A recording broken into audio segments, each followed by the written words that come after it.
Delighted to have you all on the call, everybody. As I say, I'm Jonathan Hassell. I'm CEO of Hassell Inclusion, and I was one of two lead researchers on the particular bit of research that we're going to be touching on today around neurodiversity. So yes, today is all about accessibility and neurodiversity. We run these webinars every month and try and sort of find the things that we think people really want to know a lot more about, and neurodiversity is one of those things. It's a real hot topic right now. A lot of people are really interested in it, especially because diversity of thinking in the workforce is something that has been proven to be really beneficial to lots of organizations. So the big question is, how do organizations do that in a way that actually supports the people that they're trying to include in the workforce? The really interesting thing is that WCAG bowed out of a lot of things around neurodiversity because of complexity. So we're going to be talking about the guidelines that we created and the research that we did to try and, if you like, fill in those missing guidelines. One thing to say is thank you so much for all of your questions already. I think we had more questions when people signed up on Eventbrite than ever before.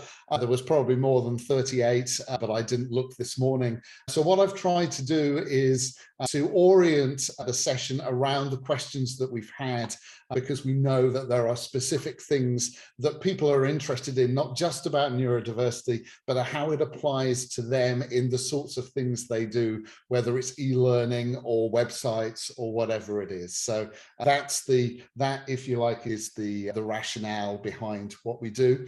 This is the agenda for the session. You can see there's quite a lot in here, but people like agendas. You'll see why later. I'm going to be talking about what is neurodiversity, why it's important for your organization, the opportunities of actually going beyond WCAG, even though this isn't in WCAG. Why is this a really good thing for you to do? How we did the research to try and capture these guidelines. And then we're going to be looking at how the guidelines work in a number of different areas, in internal kind of staff-facing stuff around recruitment and onboarding and internal communications, and looking at how it can help your customers if you've got an external website, you're selling things to people, that sort of thing.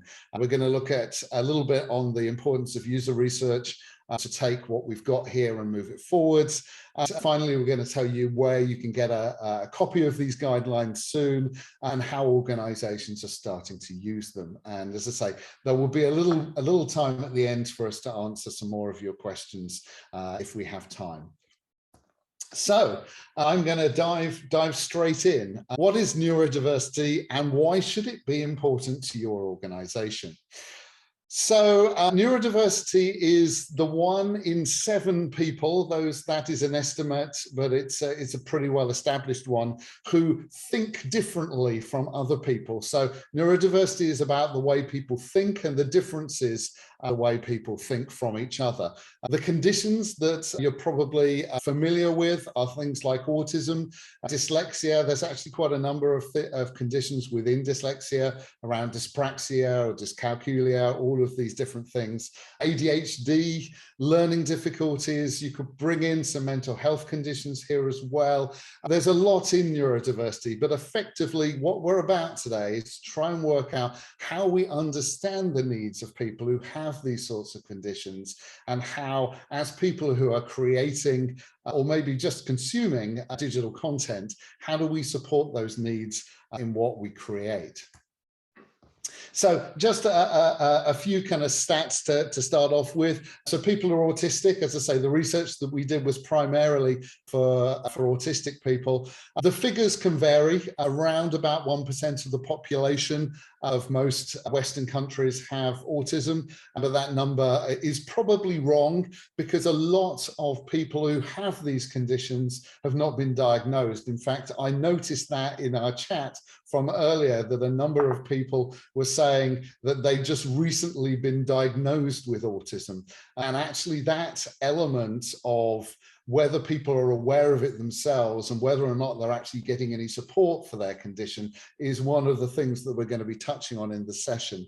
But in general, for the statistics that are out there, it's normally twice as many men as women who have the condition. Again, that could be due to diagnosis or it could be due to something else.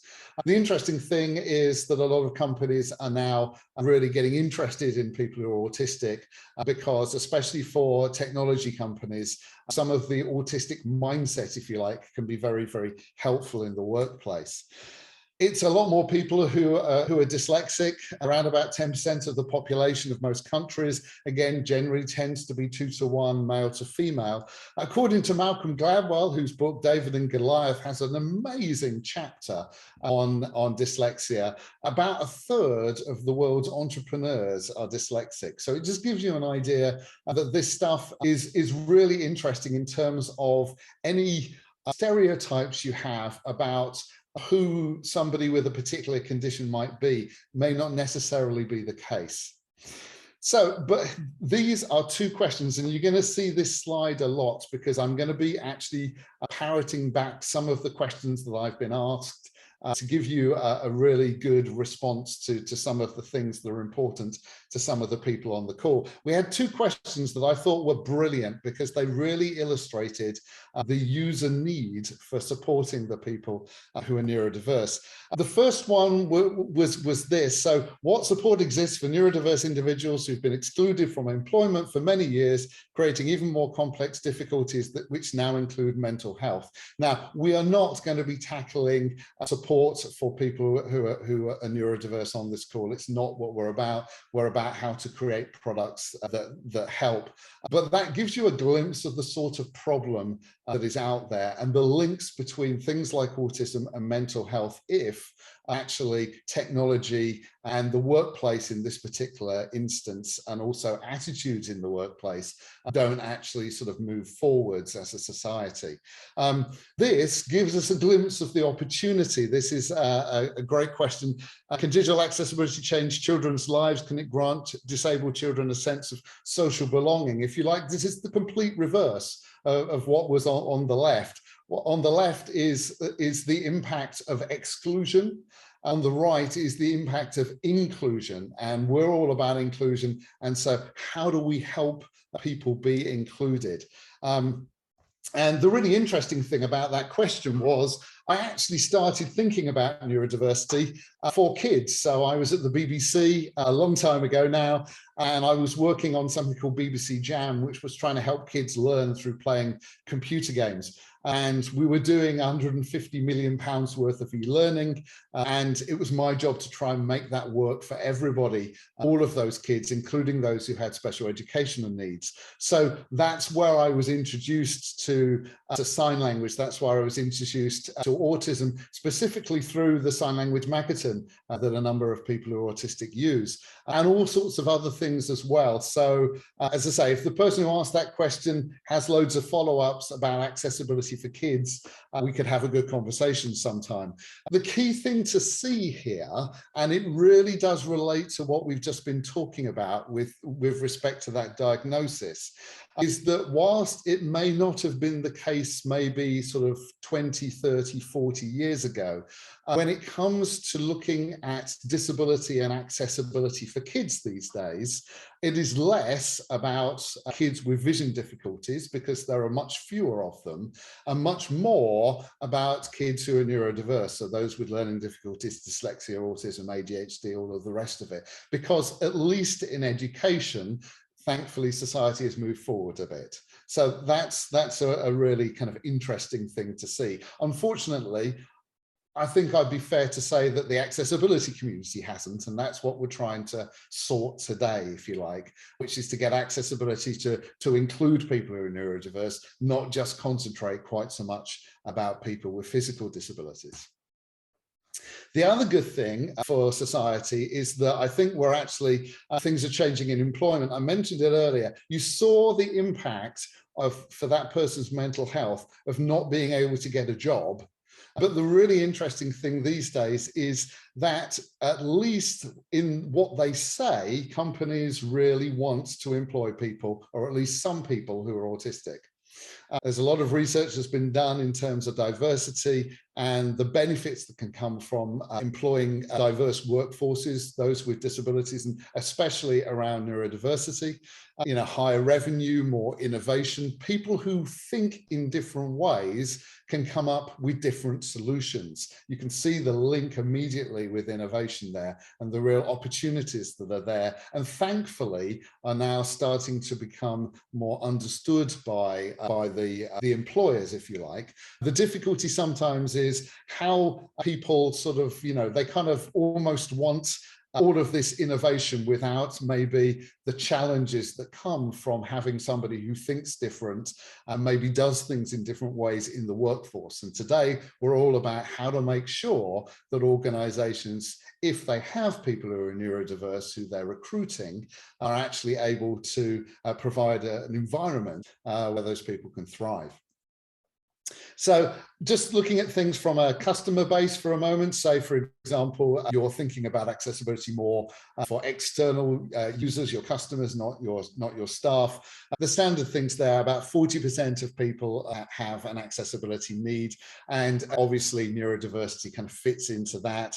These are slides that I'm not going to spend a long time on because you can see these explained in a lot more detail on HiHub, because these were the slides from our retail webinar a couple of months ago. But it really is the case that if you think about the needs of people who have a disability or who think and do things in a different way, you can get their custom, and that can mean money if you sell things online. Fundamentally, what we're about to say is if a lot of organizations aren't really thinking about this, they've effectively got an invisible 20%, maybe more people who they're missing from their customer base, who could become a loyal 20% of their key customers if they actually understood their needs and took them into account. And here's the quote: if you don't design for accessibility, it's like saying to every fifth person who walks in your door, I really don't want your business. That's not good business for any organization. So that's to give you an introduction to neurodiversity and, if you like, why it's useful. The interesting thing is it's not in WCAG though. So of the guidelines that we found in our research that I'm going to talk about, only 14% of them are touched on at all in WCAG 2.1 AA, which is the current standard for most people to use. So basically what we've got here is a lot of stuff which is missing from the way people think about accessibility at the moment. To give them their due, we did this research in 2019. It's taken us a while to kind of get everything ready to present, but W3C did some research themselves last year. The really interesting thing is they are saying that it's not required for conformance with WCAG. So WCAG are not saying that you need to do this stuff. Why is that the case? Well, we believe that these users' needs have been really neglected, and there's a very good reason for that, but one that we need to push through. So when you think of autism, the word that normally comes after it is the word spectrum. And what spectrum means is that there is difference. So there is differences within autism and differences within all of these things. And guidelines want to say yes or no, black and white. And that doesn't really play very well with spectrums. It's also one of the reasons why it's hard to do research in this area. It's not that research hasn't been done, it's just contradictory. This was the start of the research that we did. So we had identified 13 sets of guidelines that have been created from research all over the world. From those, we found 44 recommendations. What was really frustrating was only 5 of those recommendations were actually in half of the guidelines. So none of them were in every set of guidelines, but only 5 of the things that are really important were actually in half of them.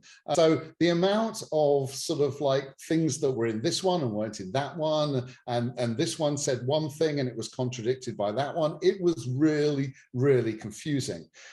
And that was where we came in. That was the brief the National Autistic Society asked us to work on. So for those of you who don't know, the NAS, they're the UK's leading autism charity. They're trying to transform lives and change attitudes, create a society that works for autistic people. You can see why they would be really interested in this.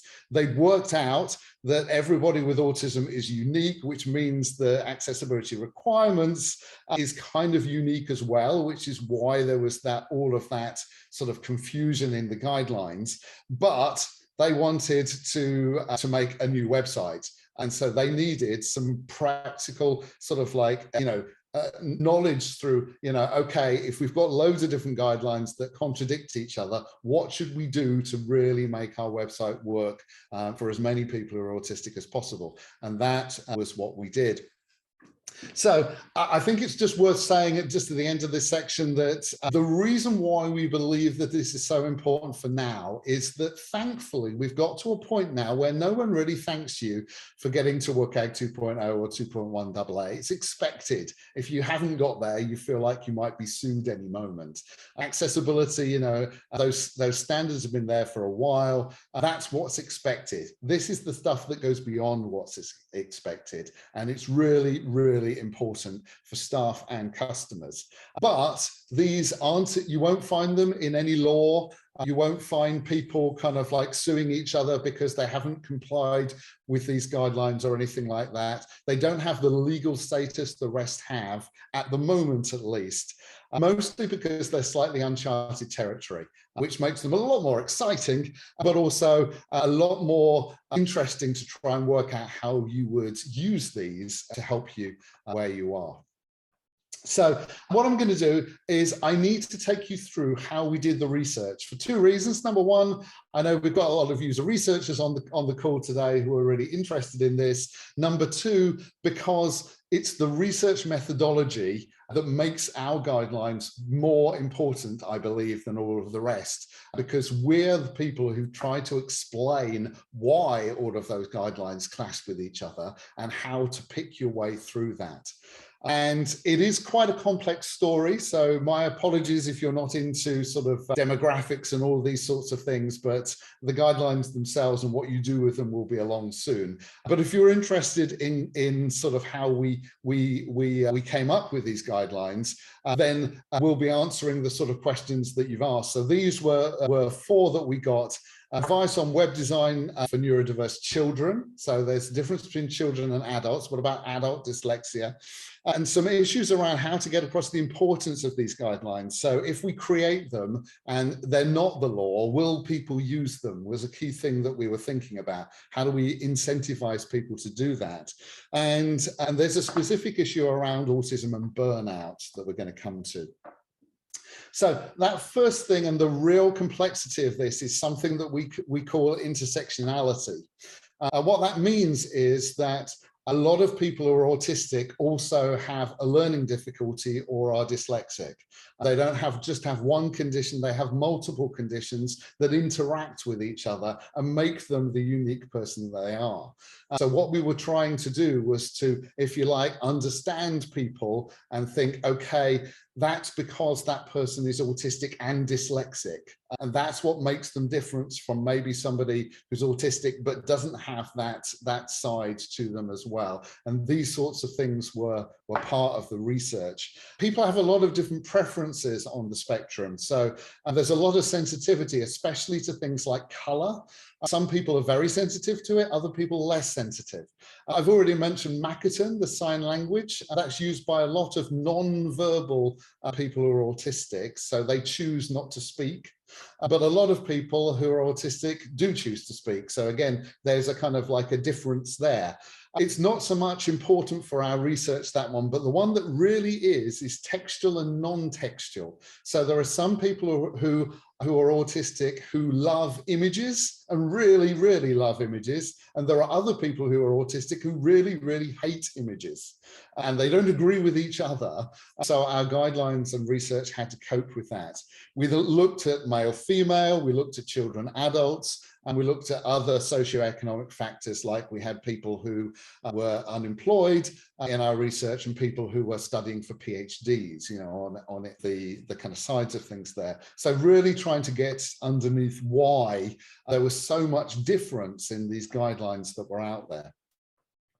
The way we did things was we integrated qualitative and quantitative methods. What that means is that we did some desk research to work out what those guidelines were first, and then we did interviews. So that's a qualitative way of looking at things, asking questions and doing follow-ups, that sort of thing, with 3 autism experts. The things that we got from them was a lot of the kind of like the child to adult sort of stuff. We didn't want to do research with children because it's a very, very different thing in focus groups and things. So we used the experts to help us understand what's different about a dyslexic child or an autistic child and the version of themselves when they grow into an adult.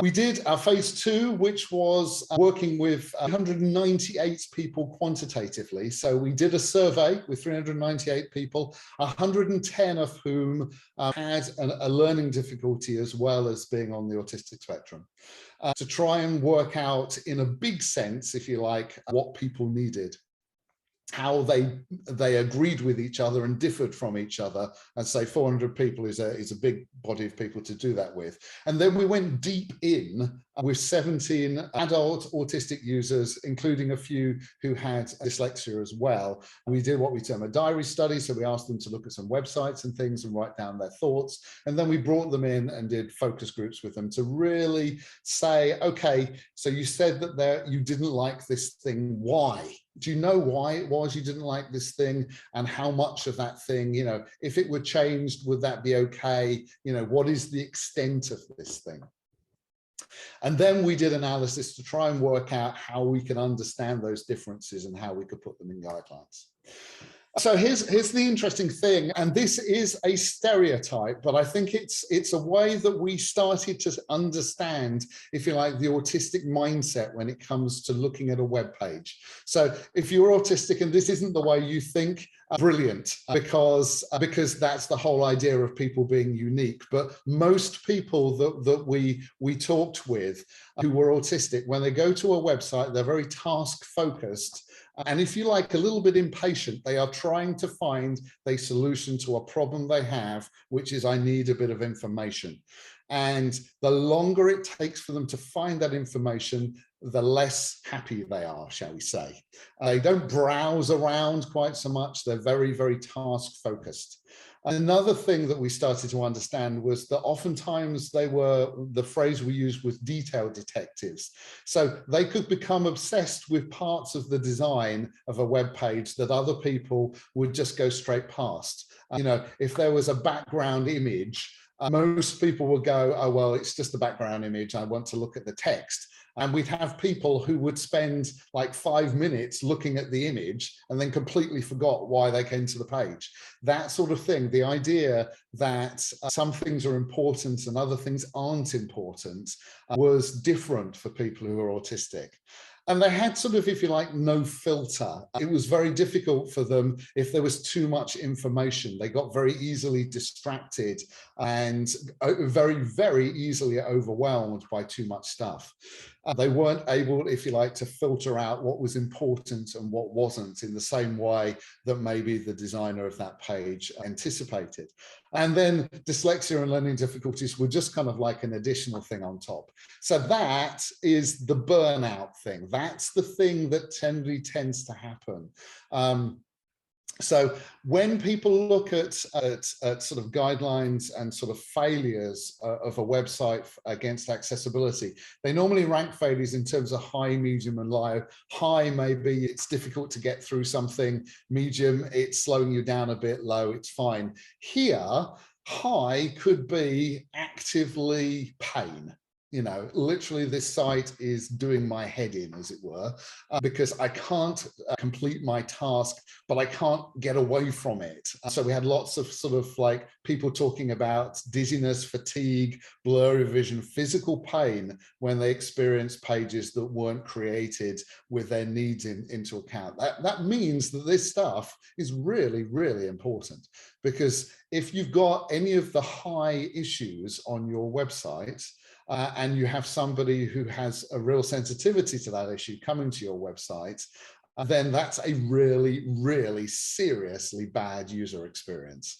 Medium was frustration, low was kind of minor or cosmetic. And it's that sort of thing. That's where the burnout comes. It's almost like people will kind of like keep with you, and they're desperately trying to find the thing, and it's getting worse and worse, and they may be getting more and more anxious. And the more of the problems that you have on what you've created, the less likely they are to get the information. We segmented the groups, as I say, into these text-first users who like text and visual users who like images. And it was almost like they were completely different types of person. They might both identify as autistic, but they had completely different views. And it was that sort of stuff that kind of helped us understand why there was so much contradiction and how to help people through it. There were some things that everybody sorted. And then in the guidelines as well, we wanted to be completely transparent and say, look, each one of these, we're going to say where this guideline came from. Was it the user research? Was it the survey? Was it the experts? If you don't like this guideline, if it doesn't represent you as an individual, why did we create it, and whose, if you like, evidence is in there? Because we wanted this to be really transparent and robust. So the headline is that there are about 49 guidelines that we came out for this. They're grouped in 16 categories of the sorts of things that you would find on a website. You'll be delighted to know that I'm not going to go through all of these in the next 29 minutes. What I'm going to do is I'm going to take your questions, and I'm going to give you how these things can help in various places. So you're going to be introduced to about 8 of these guidelines today, but specifically in how they can actually help improve experiences for people. So the first thing is help for your employee experience. So it's really important that if you've got people coming and working for you, that digital accessibility is there at least 10 points in their employee journey with you. We did a webinar on this in December 2020. You can find it on our website with all of the information there. But we're going to look at 3 parts of this journey which were asked of us today. The first one is recruitment. So how does neurodiversity work in recruitment? Specifically, the questions we were asked were, how do you build a candidate pack? So this is the information about your organization, that sort of thing, that meets the needs of people who are neurodiverse and those who aren't. And how do you get this right in the interview process? So a few things that come out of here.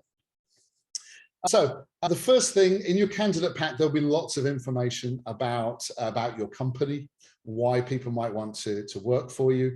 A key thing is that people said, and I'm gonna read the quote here. Sometimes I find something on my phone and it's interesting and I can't concentrate at the moment. I'll normally email it to myself and then read it later when I have time, when I can focus better, or I want to read it on a bigger screen. I then read at my own slow pace. There's some really interesting things in there, but the fundamental is people want things their way.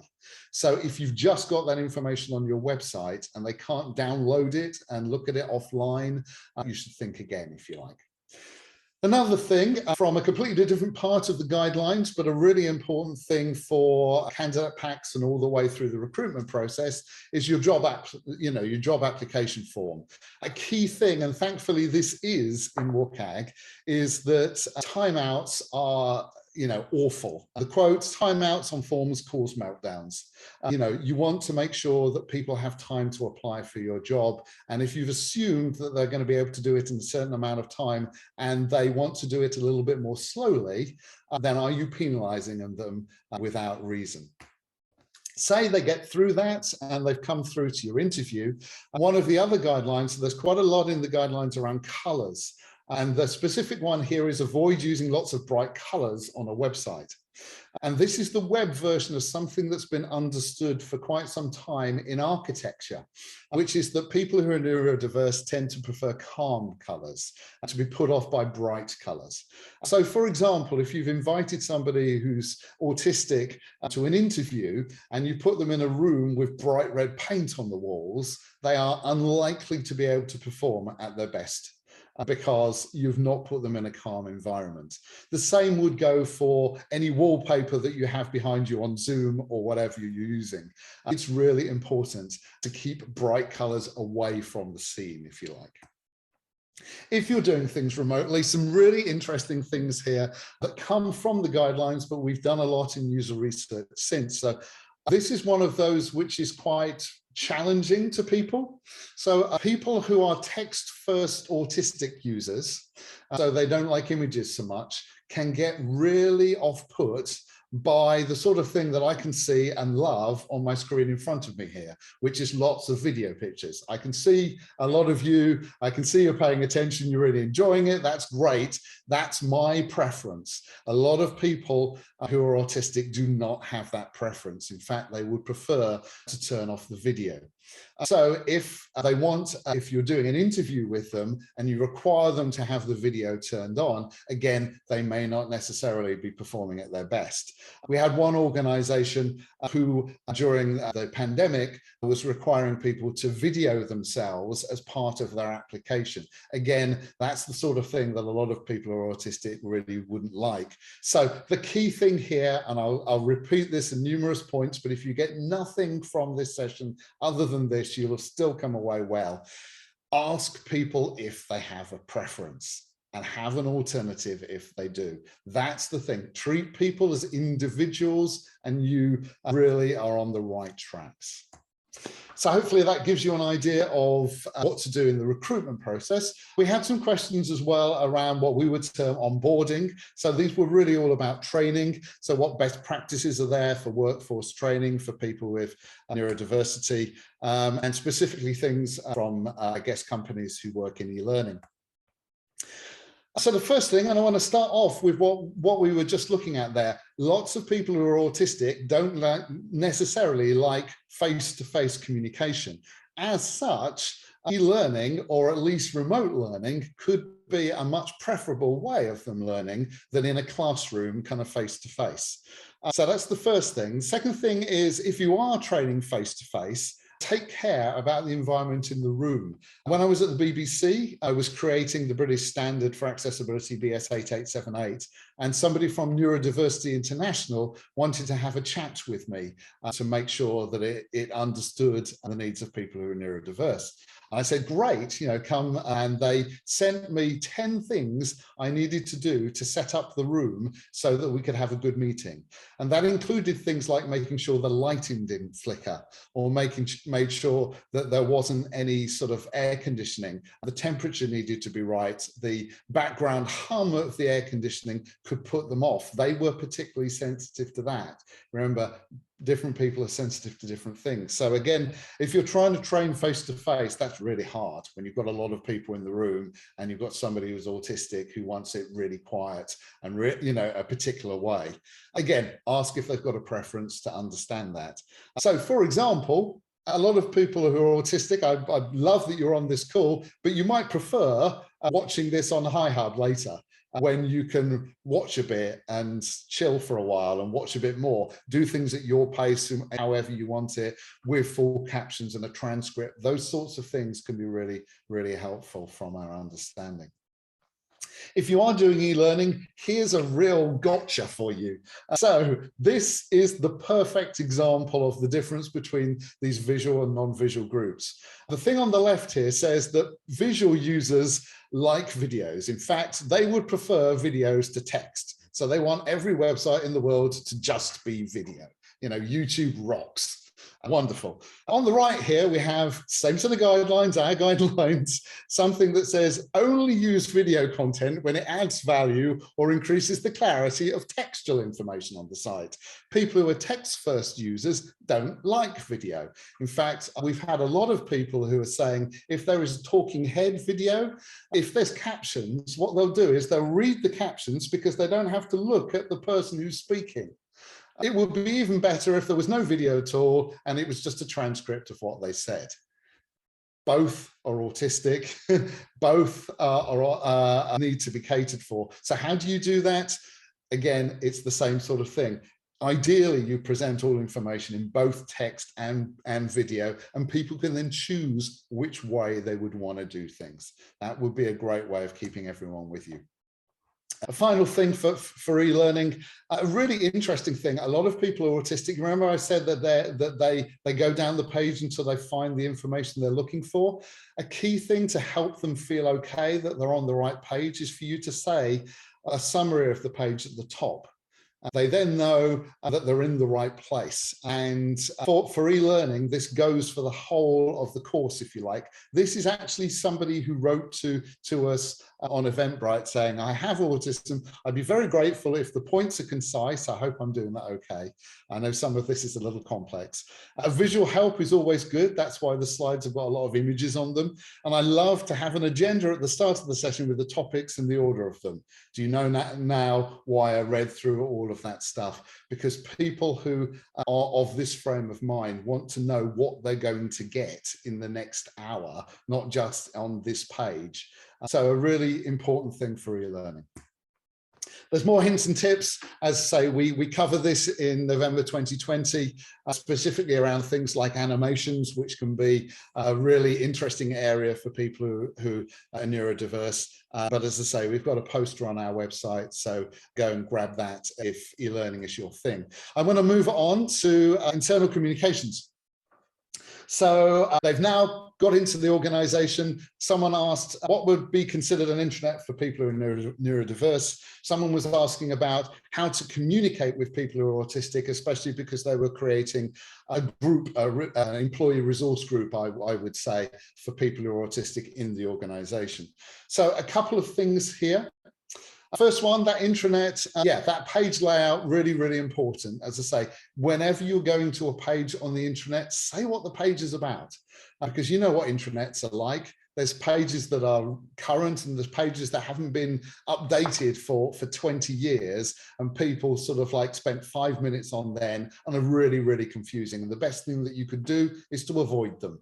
If your pages are well structured and say what they're about, that's great. Links, your navigation links need to be really, really clear, because if people don't know how to navigate around your site, then they're not going to find the information. Again, that's another good one, which is there in WCAG, but there's a bit more in our guidelines on it. But I wanted to look at the kind of the meeting side of this as well. And these are two quotes. They don't come from the guidelines. They actually come from one of our user research mechanisms called speed dating that I'll talk about in a little bit. But these really sum it up. So this is actual sort of quotes from somebody who's autistic talking about meetings. I like it when people adapt to my needs, turning off their video so I don't have to look at their eyes on Zoom, unless they're the person talking, in which case I like their video on. So that's their preference. But the key thing for them, and I just thought this was fabulous, have a fierce and open conversation about what all people's preferences are. Check the value of the video being on. So why is it helpful to see people? Check the risks of being in a meeting with the video turned off. So if you've got 8 people in a meeting, one has the video turned off, the other 7 people ignore them, forget they're there. Use subtitles whenever possible. You see they're available on this webinar, but it would be the same in meetings. Ask people to ask questions in the chat if they don't want to speak them. These sorts of things can really help participation in meetings. And internal customer service, say your IT help desk. I prefer email and web chat to face-to-face. Communications are on the phone. Don't trigger my anxiety by making promises you can't keep. Don't say your call is really too important to us and then make me wait for hours in a queue. Lying impacts my mental health. Do you feel what's going on there? There is a real value for honesty and almost bluntness about, look, you know, it's going to take a while. You may want to email us. That's a miles better way of doing things. A bit on help for your customers. So we're looking at what accessibility tools are available on mobile and that are good to be used by neurodivergent people, someone asked, and general sort of web design for neurodiversity for the web. So the key thing here is personalization when it comes to websites. So the key thing that everybody said, there's no standard autistic color preference. It's the same for dyslexia. Everybody's needs differ, but everybody says they pretty much have a need. Of the people that we surveyed, those 398, 63 said they wanted to change the color of text and background colors on a website, but only 18% knew how to do it. The rest were suffering. So the interesting thing here is that personalization is actually really important for loads of different people, you know, including people with low vision and people who are older as well. The key thing is, can they do it on the devices that they've got? This particular person was asking about mobile, so let's have a look at that. There are a number of ways of changing the way stuff looks on a mobile. You can change the colors. You can put a color filter across things. My best mate, who's dyslexic, has a yellow color filter across his. It's pretty good, but it makes all of his photos look kind of jaundiced. He'd prefer that not to be the case. One thing that most people say they absolutely love is dark mode. And that's not even an accessibility thing. So make your stuff work with dark mode will be really good. And if you are making your stuff work with dark mode, be aware that if your website is normally got a white background and you then change it to a dark background, say a black, and you've got black text over the top of it, it's entirely possible that things like your logo will disappear unless your tech people go, they're on a black background now, let's give them a white version of it rather than the black one. That sort of thing can make all the difference in maintaining your brand when people are changing, if you like, their preferences around you.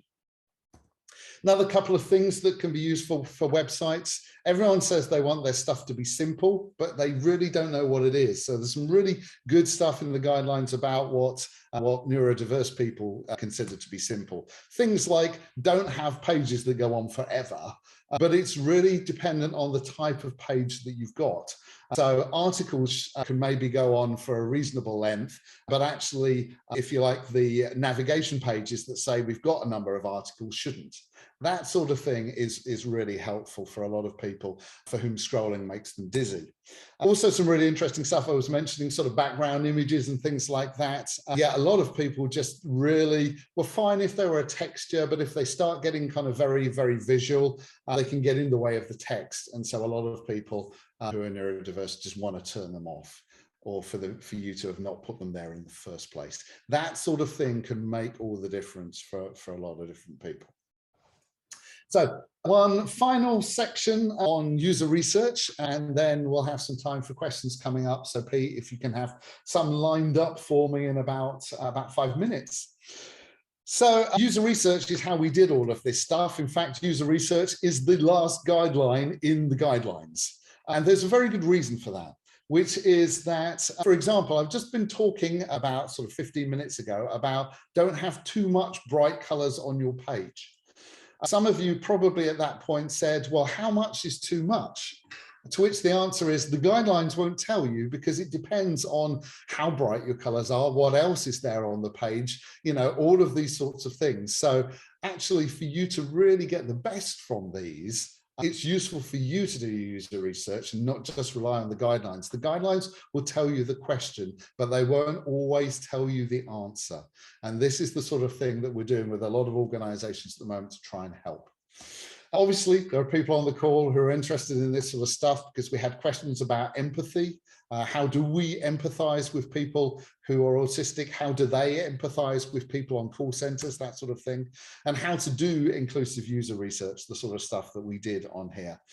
One person was talking about, should we use sort of like simulators to really understand autism? To which the answer is yes, there's loads of them out there. But the key problem, and this isn't just me saying this, this is everybody who's kind of done a lot of work in any of these areas. If you walk a mile in someone's shoes, you've just walked a mile.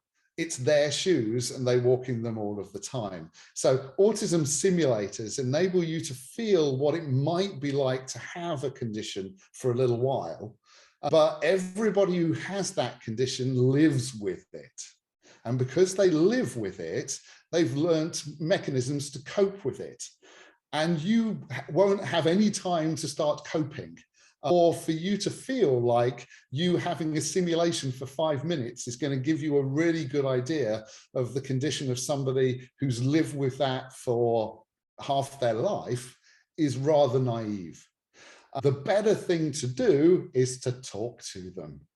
So that speed dating that we were talking about earlier, I mentioned, is one of our mechanisms for actually properly enabling people to be empathetic. So the idea is that we have 6 people who have various different types of disabilities in a room. We have 60 people from an organization and split up into 10s, and each 10 people sit at a table with somebody who's blind or autistic or deaf or whatever, and they have a meaningful conversation for 15 minutes. That person tells them what it's like to be them, what they like, what they dislike, but they can discuss it. That's the sort of thing that really, really works. And then after 15 minutes, they move on to the next table. So over the course of about a couple of hours, people get a real experience of listening to people with different sort of conditions and actually asking the questions they want. That's the sort of stuff that really works. Inclusive user research isn't that difficult. If you're into user research, there are a number of things that you need to think about when you're trying to work out how to integrate people who are neurodiverse or maybe have other disabilities into that. But we have a lot of training on this. So if that's your thing, please let us know, because we love taking people from I do user research with most people to I do user research with all people, because I'm now actually including the people who sometimes get forgotten. And one final bit before we have a few minutes for your questions at the end. How do you get this stuff then? So I've been showing you some of these things. You've seen about 7 out of 47. How can you get them? Yeah, people were asking about that. And do we have any case studies?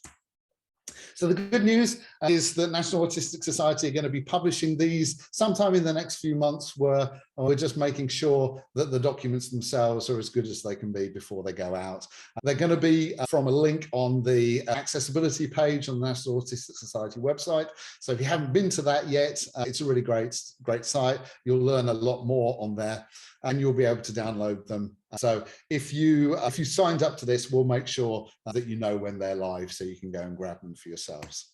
People are asking about case studies. The best one is autism.org.uk, so the NAS website, because they were the first people to use these. We've been working with some other organizations to help them use the sort of stuff, the insights that we've got from the guidelines, but they're not ready to share those case studies yet. So the best one at the moment is autism.org.uk. What I would say is that when we've been working with this in organizations, if you are inspired by this and you take those guidelines and you think, yeah, we're going to add these, WCAG 2.1 AA is about 50 checkpoints. This is another 47. Actually, a few of them are in WCAG already, so it's probably more like kind of like 40. But you've gone from 50 things you've got to get right to 90 things you've got to get right. Do you expect people to love you for it? You've got to take people with you on the journey. So you need to actually start adopting these gradually. Like my friend Jenison Sunchin says, don't try and boil the ocean. Work out what things can be really incorporated in the way you work very easily, and what things are a real challenge, what things might need some technical stuff. Most of these things impact on designers and content authors less than developers, but and some of the things are really challenging. We've spent some really interesting moments with companies talking through the whole thing around why are you putting loads of images of people on your site when actually there isn't any purpose in it. You're just trying to make it look more human, because that wouldn't necessarily work with these guidelines. Some really interesting conversations come out of that, and you will have to kind of grapple with this sort of stuff if you really want to be able to support the needs of people who have been really kind of forgotten by the accessibility community for far too long.